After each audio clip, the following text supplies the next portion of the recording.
ازاي تبدأ في شهر 11 وتعدي ال90%؟ ان شاء الله في فيديو النهارده هكلمك عن اهم النصايح واهم الغلطات برضو اللي انت ما تقعش فيها عشان تتجنب كل حاجة وتمشي على الطريق المظبوط. اول حاجة كده ما تنساش انك تصلي على سيدنا محمد صلى الله عليه وسلم. كمان حاجة ما تنساش انك تنضم لجروب التليجرام، هتلاقيه تحت في الوصف اول تعليق مثبت. اول ما لقيتوش خالص اكتب لي كلمة تم في الكومنتات وانا هرد عليك بجروب التليجرام. جروب التليجرام باختصار بسيط كده هو عليه كل النصايح والتلخيصات والتحفيزات وخطة الفيديوهات اللي انا بقولها، فعشان كده هو مفيد جدا ليك كطالب ثانويه عامه وثانويه ازهريه. طيب اول لما نبدا الفيديو كده، اول حاجه ده عشان تستفيد من شهر 11 او من بدايه السنه لازم ولا بد انك تعمل جدول وتمشي عليه عشان تخلص كل ما تراكم عليك، وكمان عشان تظبط نفسك في الجديد.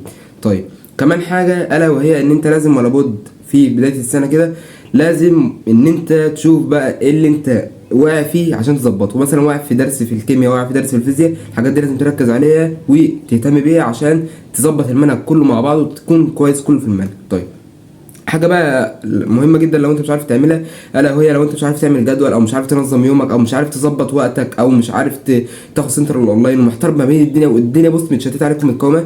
جبت لك دلوقتي اكاديميه الرحله بيقوم عليها انا ومهندس اكرم خالد. الاكاديميه باختصار بسيط كده هي بتقوم فيها دعم نفسي. الدعم النفسي ده يقدم للطالب كل الدعم بحيث ان هو ما يضغطش عليه او ما يحسش بضغط الثانويه العامه. تاني حاجه يكون في ضغط دعم علمي للثانويه العامه برضو للخمس مواد، اي حاجه واقفه قدامك هيتم شرحها، وكمان اي سؤال واقف قدامك في اي ماده هيتم شرحه. تالت حاجه هيكون في متابعه يوميه واسبوعيه وجدول على حسب يومك ومهامك، والجدول ده هيبدا نخلص فيه كل متراكم وكمان نسبق في الجديد. طيب لو عايز تنضم لاكاديميه الرحله تواصل على الرقم اللي قدامك دلوقتي ده، واتس او تليجرام، وان شاء الله نكون عند حسن ظنكم. دي تاني سنه لينا على التوالي، وان شاء الله في فيدباك جامده جدا من الطلبه اللي خلصت اللي عليها ووصلنا لنتائج رهيبه جدا. نرجع لمضمون الفيديو بتاعنا. عاوز اتكلم معاك في ثالث نقطه الا وهي ان انت لو لسه حاسس ان الدنيا متشتته معاك او حاسس ان انت متلخبط، جبت لك دلوقتي برضو بلانر الثانويه العامه. البلانر ده لو انت عاوز تاخده اتصل برضو مع الرقم اللي لازم قدامك دلوقتي. البلانر ده هيكون في كل مخطط الثانويه العامه، ممكن ابعته لك PDF او ممكن ابعته لك عن طريق الشحن لحد باب البيت. البلانر ده يظبط لك دنيتك جامد جدا، بدل ما تقعد تخطط بقى لنفسك لا هو حاجه متخططه جاهزه يا دوبك بس هتكتب الحاجات اللي عليك وتبدا ان انت تنفذها. كمان هو منظم تنظيمه كويس قوي. طيب تالت حاجه اتكلم بقى في مضمون الفيديو بجد الا وهو ان انت لو لسه يعني حاسس برضو ان انت واقف في حاجات معينه، التلخيصات هي اهم حاجه ليك. لو انت عليك مثلا مخطط اللي وراك كده، مخطط مثلا للكيمياء العضويه او مثلا خلينا نقول احنا لسه في الاول للمخطط الحديد، انت مش معاك دلوقتي مخطط الحديد. مخطط الحديد ده هتلاقيه في جروب التليجرام. لو انت دلوقتي اشتغلت على مخطط الحديد ده وكل يوم ده كده بص ليه، لو انت بصيت مره مع الثانيه مع يوم مع الثاني مع الثالث في ظرف 3 ايام بالظبط هتلاقيك حفظته انت من كتر النظر عليه. طيب كذلك برضو في الفيزياء الانجليزي بقى وكلمات والجرامر. ناس كتير كتبت لي ما بنعرفش نحل انجليزي خالص نهائي. طيب الانجليزي اول حاجه ليه كاساسيات كده لازم تحفظ الكلمات، لازم تحفظ الكلمات زي اسم ده هيحل لك حته الفوكابلري خالص. تاني حاجه بقى الجرامر الناس ما بتعرفش تحل فيه.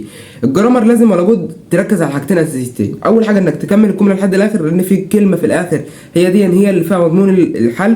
تاني حاجة ألا وهي إن أنت لازم ورا تعرف تفرق ما بين الأزمنة وتفرق ما بين كل حاجة وأختها. يعني مثلا عندك الأفعال الاصطلاحية، عندك مثلا زمن الماضي المستمر، زمن الماضي البسيط، زمن المستقبل البسيط، زمن المستقبل البسيط، المستقبل المستمر، وهكذا. لازم تفرق ما بين كل حاجة، تحفظ الكلمات الدالة لكل زمن، تحفظ الأفعال الاصطلاحية، الافعال الاصطلاحيه اللي بيجي بعدها فعل حرف جر، الافعال الاصطلاحيه اللي بيجي بعدها كذا، تحفظ كل حاجه عشان تعرف تفرق. يبقى انا بفرق بين كذا وكذا وكذا وكذا، افرق بين الاربع اختيارات بتوعي، اعرف اختار اختيار مظبوط. طيب الاحياء لازم ولا بد برضو حاجه لازم تركز عليها اساسيه في الاحياء الا وهي ان انت لازم ولا بد تركز على الرسومات. عندك دلوقتي في الفصل الاول او الفصل الثاني عندك الهرمونات، لازم تركز ولا بد على الرسومات بتاعتك، الغده النخاميه، الغده الكظريه، الغده الدرقيه، لازم تركز ولا بد على كل حاجه.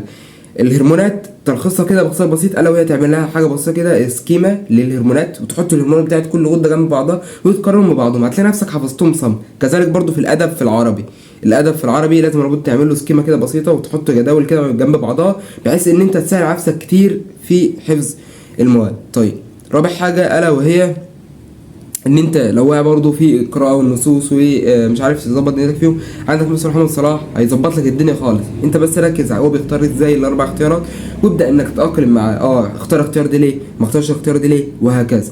طيب حاجه اخيره، انت دلوقتي وصلت نص السنه ومش عارف تذاكر ازاي اصلا، فحاجه بس كده بس كنبذه، الا وهي ان انت تبدا انك تسمع المحاضره، ثم بعد ذلك تجيب الكتاب وتذاكر، ثم بعد ذلك تبدا ان انت تحل. يبقى تجيب المحاضره، وحاجه برضو مفيده وانت بتشغل المحاضره قدامك كده، جيب الكتاب ولو في كلمه زياده اكتبها، دي هيوفر عليك جامد. وخلي الكتاب قدامك مع المحاضره وقارن ما بين الكلام اللي بيتقال والكلام المكتوب في الكتاب، هتلاقي نفسك حفظت المحاضره اصلا وانت قاعد. بعد كده ابدا انك تذاكرها، بعد كده ابدا انك تحل عليه. غلطت كتير او وقعت في درجات الشوامل كتير او درجات الدروس، مش مشكله، المهم انك تستفاد من الغلط. بس كده، وبالتوفيق ان شاء الله. سلام.